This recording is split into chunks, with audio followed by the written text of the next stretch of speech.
ವಯೋನಿವೃತ್ತಿ ಶಿಕ್ಷಕಿ ಬೀಳ್ಕೊಡುಗೆ ಸಮಾರಂಭ.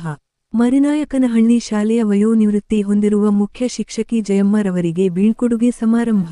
ಚಿಂತಾಮಣಿ ತಾಲೂಕಿನ ಮರಿನಾಯಕನಹಳ್ಳಿ ಗ್ರಾಮದ ಸರ್ಕಾರಿ ಹಿರಿಯ ಪ್ರಾಥಮಿಕ ಮುಖ್ಯ ಶಿಕ್ಷಕಿ ಶ್ರೀಮತಿ ಶ್ರೀ ಜಯಮ್ಮ ಅವರ ಸೇವಾ ನಿವೃತ್ತಿ ಹೊಂದಿದ್ದು ಶನಿವಾರ ಅವರನ್ನು ಬೀಳ್ಕೊಡುಗೆ ಮತ್ತು ಸನ್ಮಾನ ಸಮಾರಂಭವು ಶಾಲೆಯ ಆವರಣದಲ್ಲಿ ನಡೆಯಿತು. ಇನ್ನು ಮುಖ್ಯ ಗಣ್ಯರಿಂದ ದೀಪ ಬೆಳಗಿಸುವ ಮೂಲಕ ಕಾರ್ಯಕ್ರಮಕ್ಕೆ ಚಾಲನೆ ನೀಡಿದರು. ಇನ್ನು ಕ್ಷೇತ್ರ ಶಿಕ್ಷಣಾಧಿಕಾರಿ ಉಮಾದೇವಿ ಮಾತನಾಡಿ ಶ್ರೀಮತಿ ಶ್ರೀ ಜಯಮ್ಮನವರು 29 ವರ್ಷ 6 ತಿಂಗಳು ಕಾಲ ಮುಖ್ಯ ಶಿಕ್ಷಕಿಯಾಗಿ ಮರಿನಾಯಕನಹಳ್ಳಿ ಶಾಲೆಯಲ್ಲಿ ನೂರಾರು ವಿದ್ಯಾರ್ಥಿಗಳಿಗೆ ವಿದ್ಯೆ ನೀಡಿದ್ದಾರೆ.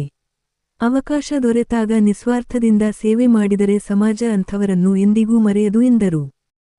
ಮರಿನಾಯಕನಹಳ್ಳಿ ಈ ಶಾಲೆಯಲ್ಲಿ ಸುದೀರ್ಘವಾಗಿ 29 ವರ್ಷ ಸೇವೆಯನ್ನ ಒಂದೇ ಶಾಲೆಯಲ್ಲಿ ಸಲ್ಲಿಸಿ 2 ದಿನಗಳ ಹಿಂದೆ ವಯೋನಿವೃತ್ತಿಯನ್ನು ಹೊಂದಿರುವಂತಹ ಶಿಕ್ಷಕಿಯವರಾದಂತಹ ಶ್ರೀಮತಿ ಜಯಮ್ಮರವರಿಗೆ ಸಮಸ್ತ ಗ್ರಾಮಸ್ಥರು ಮತ್ತು ಇಲಾಖೆ ವತಿಯಿಂದ ಬೀಳ್ಕೊಡುಗೆ ಸಮಾರಂಭವನ್ನ ಆಯೋಜಿಸಿದ್ದು, ಈ ಕಾರ್ಯಕ್ರಮದ ಕೇಂದ್ರ ಬಿಂದುವಾಗಿ ವೇದಿಕೆಯಲ್ಲಿ ಆಸೀನರಾಗಿರುವಂತಹ ಶ್ರೀಮತಿ ಜಯಮ್ಮರವರೇ, ನಂತರ ನಿವೃತ್ತಿ ಅನ್ನೋದು ಎಲ್ಲರಿಗೂ ಸಹ ಸರ್ಕಾರಿ ನೌಕರರಿಗೆ ಒಂದು ಕಡ್ಡಾಯ ಮತ್ತು ಸಹಜ ಆಗಿದೆ.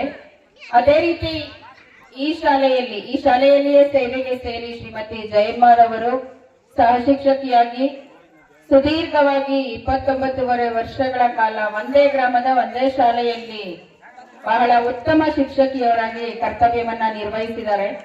ಸುಮಾರು 20 ವರ್ಷಗಳಿಂದ ಜಯಮ್ಮ ಅವರು ನನಗೆ ಪರಿಚಿತರಾಗಿದ್ರು. ಇನ್ನು ನಂದಿಗಾನಹಳ್ಳಿ ಕ್ಲಸ್ಟರ್ ಮಟ್ಟದ ಶಿಕ್ಷಕರು ಹಾಗೂ ಮರಿನಾಯಕನಹಳ್ಳಿ ಗ್ರಾಮಸ್ಥರಿಂದ ಶ್ರೀಮತಿ ಜಯಮ್ಮನವರನ್ನು ಸನ್ಮಾನ ಮಾಡಿ ಗೌರವಿಸಲಾಯಿತು.